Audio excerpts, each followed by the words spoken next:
On s'en était donc arrêté en 534 alors que Théodoric venait de trépasser d'une maladie non précisée. Son prestige en tant qu'aîné de Clovis et bon chef de guerre permit à son fils Théodebert de lui succéder un peu plus facilement que ses cousins car il était soutenu par ses leudes, mais il dut tout de même verser de gros pots de vin à ses oncles. On ne change pas les bonnes habitudes. Grégoire de Tours le dépeint comme un bon roi, je cite, « car il gouvernait ses états avec justice, respectait les prêtres, enrichissait les églises, secourait les pauvres, et, plein de compassion et de bonté, mit beaucoup de gens à leur aise par un grand nombre de bienfaits. » Mais reprenons chronologiquement. Vraisemblablement le 2 octobre 534, dans la péninsule italique, le roi ostrogoth Athalaric mourait. On raconte qu'il aurait péri à cause d'un train de vie de débauché alors qu'il n'avait que 18 ans, ce qui causa bien des soucis à sa mère Amalazonte, qui ne pouvait ainsi plus prétendre à sa position de régente. Elle dut faire face à l'hostilité des Ostrogoths en tant que femme du pouvoir, mais surtout de ses complaisances envers les Byzantins, comme lorsqu'elle autorisa Bélisère, généralissime de l'Empire, à faire accoster sa flotte en Sicile dans le cadre de la guerre qu'il menait contre les Vandales. Une partie de l'aristocratie ostrogoth craignait que les Byzantins ne se tournent vers l'Italie, car malgré les alliances de circonstances et les distributions de titres aux rois barbares, l'Empire d'Orient gardait ses rêves de reconquête de l'Occident. D'autant que Justinien, profitant à cette époque d'une conjoncture économique et démographique favorable, s'était en plus débarrassé, bien que temporairement, du péril perse après ses victoires de 532. Il avait donc le champ libre et le vent en poupe pour ses projets militaires à l'ouest. Mais revenons à l'Italie. Amalazonte, pour conserver le pouvoir, prit Tiudade, le neveu de Théodoric, pour époux. Un mariage avant tout politique, qu'on soit d'accord. Bien moins favorable aux Byzantins, en plus d'avoir un certain ressentiment envers elle, comme elle avait obligé à rendre des territoires qu'il avait annexés illégalement dans le royaume, il fit renvoyer ses ministres, puis finit par la forcer à l'exil en prétextant qu'elle avait assassiné sa propre mère, Odofled. Et la laissa elle-même se faire assassiner par des opposants dans son bain, peut-être avec un peu d'aide. Le problème, c'est qu'en plus d'offrir un casus belli à Justinien pour ses conquêtes, les Ostrogoths durent aussi verser un paiement de 50 000 pièces d'or aux Francs pour compenser l'assassinat de leur cousine. Faute de quoi ils menaçaient eux aussi d'entrer en guerre, on avait déjà vu ce qu'était une Fed dans la précédente vidéo. Opportuniste jusqu'à la moelle, je vous le dis. Les Francs, donc, occupant une place importante dans la géopolitique de l'époque, pouvaient ainsi représenter des alliés de taille dans la reconquête ou la défense de l'Italie. Aussi, dès la fin de l'année 535, Justinien tenta de s'allier à eux, proposant de l'argent, mais Théoda répliqua en offrant 30 000 pièces d'or pour rester à l'écart. Un jeu de yo-yo. L'ivoire Barberini a ainsi certainement été offert aux Francs dans ce contexte selon Charles Mériot, en guise de cadeau diplomatique. Il pourrait représenter la victoire de l'empereur sur les Perses en 532. Et sans s'attarder sur cette guerre d'Italie qui s'éternisa jusqu'en 552, retenons que les Francs eurent une position assez ambiguë, ne voulant pas se couper de leurs liens diplomatiques avec Constantinople, mais s'impliquant également peu dans les combats, se retournant parfois contre les armées byzantines pour essayer de gruger des territoires en Italie du Nord. Ils agirent surtout par intérêt et furent de piètres alliés. Mais si tout semblait réussir aux Francs opportunistes, un changement, ou plutôt une escadrille de bouleversements tout entière vint ravager l'Europe, et même tout le monde proto-médiéval. Cette année-là, il semblerait qu'une ou plusieurs éruptions volcaniques aient eu lieu en même temps, engendrant une multitude de cataclysmes. Une nuage de fumée masqua les rayons du soleil pendant presque 18 mois selon les chroniqueurs de l'époque, touchant le monde entier, de la Chine à l'Europe en passant par les Amériques. Les conséquences ? Refroidissement général de la planète de 2 degrés, hiver nucléaire en plein été entravant la photosynthèse, mauvaise récolte, famine, vous devinez la suite. La décennie allant de 536 à 545 fut semble-t-il la plus froide des 2000 dernières années. Si vous souhaitez approfondir le sujet, je vous suggère cette vidéo de notre ami québécois Laurent Turcot. Grégoire de Tours ne mentionne que très rapidement et indirectement ces événements, mais rappelons qu'il est né vers novembre 538, soit 2 ans après ces événements. Il écrit toutefois « Il y eut cet hiver-là un hiver très rigoureux et plus âpre qu'à l'ordinaire, tellement que les torrents, enchaînés par la gelée, servaient de route aussi bien que la terre. Comme il y avait beaucoup de neige, les oiseaux, accablés de la rigueur du froid ou de la faim, se laissaient prendre à la main sans qu'on eût besoin de leur tendre des pièges. » Dans un contexte si gai, je n'ai pas résisté à vous faire part d'une charmante anecdote sur Déotéria, quelque part vers 536 toujours. Alors qu'elle était désormais mariée à Théodebert, Déotéria craignait que sa fille, devenue adulte et certainement très attirante pour n'importe quel franc, ne la supplante aux yeux de son époux. Ainsi, proche de Verdun, elle l'attacha dans un chariot attelé de bœufs qui, excités, la firent tomber du haut d'un pont, de sorte qu'elle se noya. On remercie GDT pour ces anecdotes croustillantes, j'en suis personnellement très friand. Théodebert aurait répudié Déotéria pour épouser Visigarde, sa deuxième waifu de poche, quelques années plus tard sous la pression de ses hommes, mais elle serait morte peu de temps après. Passons sur ces points de détail. Après la conquête du royaume des Burgondes, une ouverture sur la Méditerranée en descendant par la Provence n'aurait pu qu'être la bienvenue pour le royaume des Francs comme les Visigoths bloquaient l'accès à la Septimanie à l'ouest. Et les événements jouèrent en leur faveur puisque la conquête de la Provence n'en fut pas une. À l'image de la Corse, bien plus tard, la Provence a été vendue. Alors que Justinien proposait toujours plus de subsides aux Francs pour se rallier à eux, Vitigès, successeur et assassin indirect de Théoda, surenchérit pour obtenir la neutralité des Francs en leur offrant les mêmes sommes d'argent en plus de la Provence. C'est naturellement cette offre qu'ils acceptèrent durant l'hiver 536, se partageant la Provence comme ils l'avaient fait pour la Burgondie. En plus de disposer d'un accès à la Méditerranée, le Renum Francorum disposait désormais d'un port de choix, Marseille, décisif pour établir des relations avec l'Orient. L'année suivante, Théodebert aurait organisé des courses de chars dans l'amphithéâtre d'Arles alors qu'il venait de prendre possession de ces terres. Et on se sent romain. Il semblerait également que les Francs aient réussi dans le même temps à obtenir l'ascendant sur les Alamans que le roi ostrogoth avait libérés de son joug, leur faisant payer un tribut à leur tour. C'est dans ce contexte-là, dans la lignée des ambitions romaines de son grand-père, que Théodebert, se sentant peut-être pousser des ailes, devint le premier roi barbare à faire frapper monnaie à son effigie, et non plus à celle de l'empereur d'Orient, provoquant une grande indignation chez les Byzantins, d'autant qu'ils espéraient que les Francs soient de leur côté. Dans ces années-là, alors que Childebert n'avait toujours pas d'héritier mâle, il décida d'adopter Théodebert et le couvrit de cadeaux divers. Les deux nouveaux alliés, père et fils entre guillemets disons, décidèrent de s'attaquer à Clotaire courant 537, mais il en fut informé et se cacha habilement dans une forêt. Clotilde, voyant ses descendants se retourner les uns contre les autres, se serait rendue sur le tombeau de Saint-Martin pour prier dans l'espérance qu'un miracle stoppe ce début de guerre fratricide. Le lendemain, alors que Childebert et Théodebert assiégeaient Clotaire visiblement retranché dans un bâtiment, une terrible tempête ravagea leur camp, faisant fuir les chevaux puis chuter pierres et arbres sur eux. Face à un tel déchaînement de foudre et de grêle, ils auraient abandonné leur triste dessein. GDT commente. Il n'est permis à personne de douter que ce soit un miracle du bienheureux Saint-Martin obtenu par l'intercession de la reine. À son habitude, Clotaire partit combler sa peine auprès des femmes, et d'une en particulier. Vous souvenez-vous de Radégonde, le butin de guerre qu'il avait ramené de son escapade de Thuringe? Vers 538, il la ramena à Soissons pour qu'elle devienne son énième épouse. On dit qu'à l'époque déjà, elle cherchait à mener une vie pieuse, évitant le faste de son rang. Je pense pouvoir dire sans trop prendre de risques qu'elle était moyennement satisfaite de son mariage. De l'autre côté des Alpes, Vitigès était acculé face aux Byzantins. Et vous savez que les Francs sont opportunistes maintenant, non? Bien vu, GDT raconte que Théodebert se rua dans la plaine du Pô avec des milliers d'hommes pour piller tout ce qui pouvait l'être, ravageant Pavie, mettant en déroute les armées ostrogoths et romaines présentes, mais ces hommes manquaient rapidement de vivres. S'ils étaient 100 000, ça se comprend, en plus d'être lourdement frappés par la dysenterie qui fit périr des milliers d'entre eux. Le roi se serait alors exclamé « ça fait chier » avant de rentrer chez lui. Ça va, je rigole, c'est pas de Grégoire cette fois. Souvenez-vous, on est dans un contexte sanitaire pas terrible. Éruption en 536, hiver nucléaire, mauvaise récolte, famine... Et que se passe-t-il quand les gens sont affaiblis de la sorte? Des purges épidémiques, exact.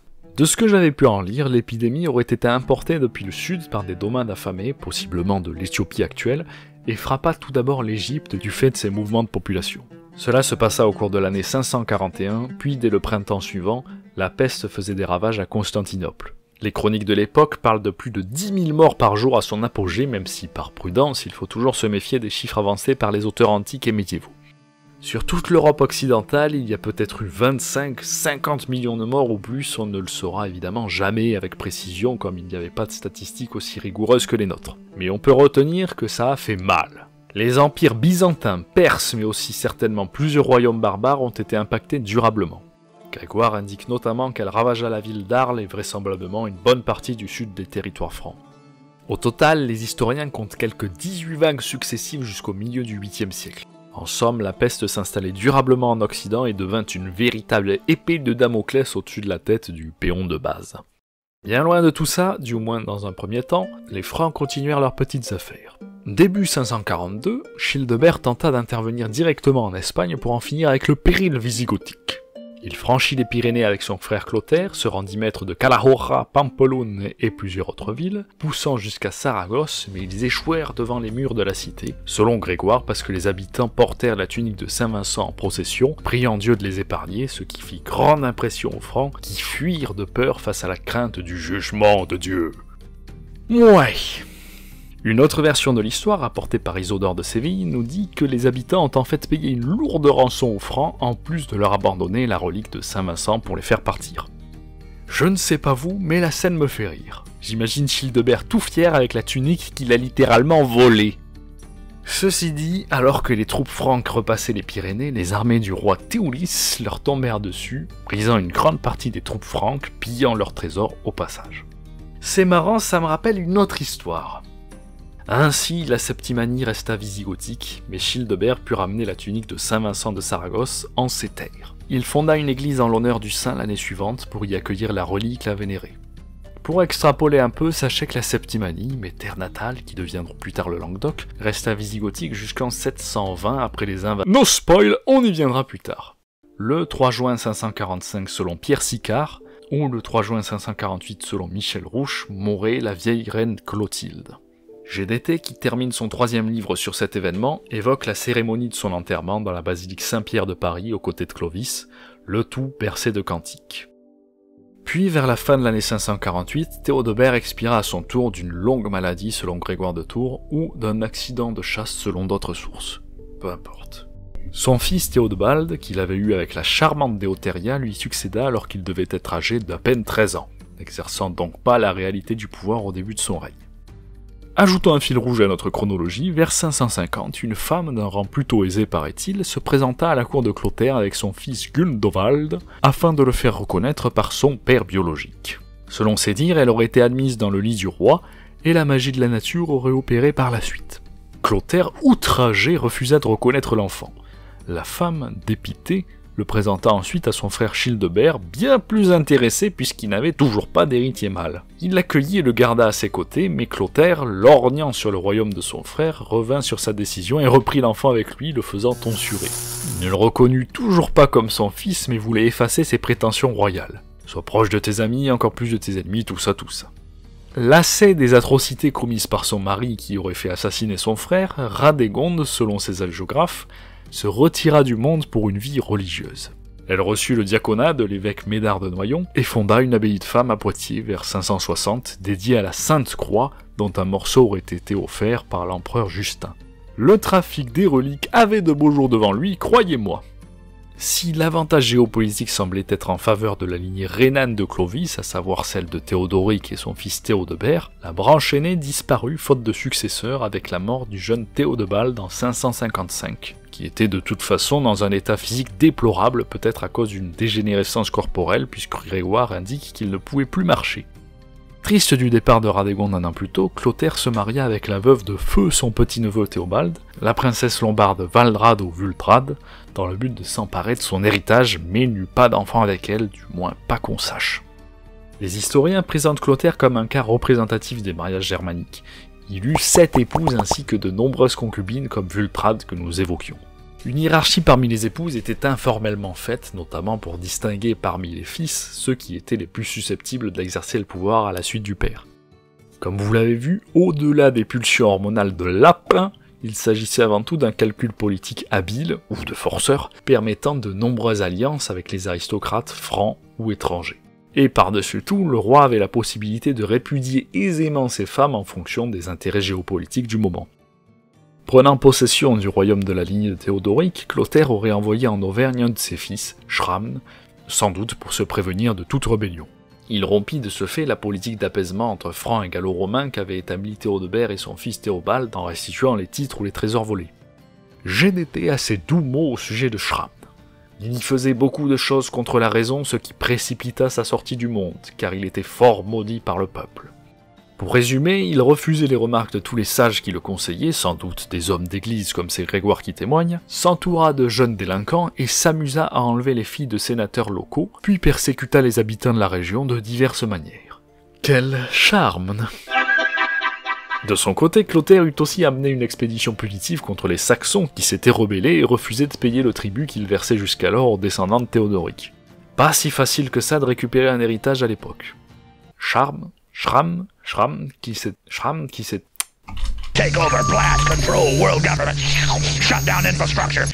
s'était installé à Poitiers, commença à se rapprocher de Childebert pour tenter de s'allier à lui contre son père. Childebert, toujours sans héritier et plus à un complot près, le soutint et l'invita à tenter de se former un royaume, comme il était vexé que Clotaire ait récupéré l'héritage de Théobald sans partage, en violant les principes de la loi salique. Influencé par des locaux velléités indépendantistes, dont un certain Léon que GDT décrit comme un funeste personnage, Schramm se rendit ainsi à Limoges où il proclama sa domination sur les territoires qui appartenaient à Clotaire.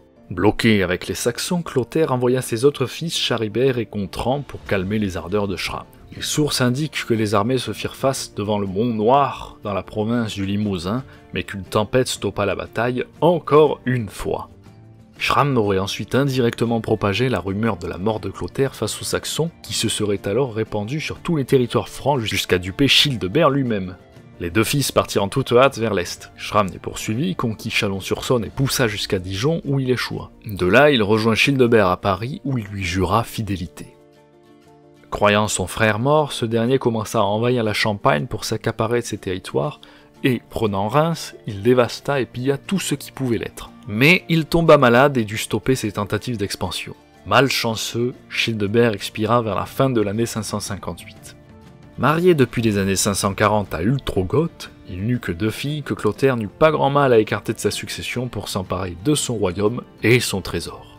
Il fut enterré dans l'église dédiée à Saint-Vincent qu'il avait fait construire des années auparavant. Après la mort de ce dernier, Schramm, perdant un de ses plus grands soutiens, fut désemparé et fuya en Bretagne, se mettant sous la protection du comte Conomore, ou Chaunombre, vers 560. On dit que c'est au cours d'un affrontement entre les armées de Clotaire et les Bretons que le légendaire comte fut tué. Schramm tenta de fuir par la mer, mais, rejoignant les navires avec sa femme et ses filles, ils furent tous capturés par les hommes de Clotaire. Le roi, très attentionné envers sa famille, ordonna qu'on les fasse périr par le feu. On attacha Schramm sur un banc, puis on les enferma tous dans une cabane de pêcheurs. Il fut étranglé et on mit le feu à la bâtisse. Oui, ce sont donc probablement les 3 femmes qui ont le plus souffert. Grégoire de Tours compara cette fin cruelle à l'histoire du roi David et de son fils Absalom. Clotaire, désormais seul maître des territoires francs, porta de nombreuses offrandes au tombeau de Saint-Martin, sans doute pour se faire pardonner de ses nombreux péchés ou pour s'attirer les faveurs de ce saint populaire. Le calme et la gloire furent de courte durée puisque, quelque temps plus tard, vers novembre ou décembre 561, alors qu'il chassait dans la forêt de Cruizé, il fut pris d'une forte fièvre. On l'amena à Compiègne. Grégoire lui donne avant son trépas ses dernières paroles pris de tourment. « Hélas, qui pensez-vous que soit ce roi du ciel qui fait mourir ainsi de si puissants rois ?» Clotaire fut inhumé par ses 4 fils à Soissons, sa capitale, dans la basilique de Saint-Médard. Bien évidemment, sa mort déboucha sur un nouveau partage du royaume, inspiré de celui de Clovis.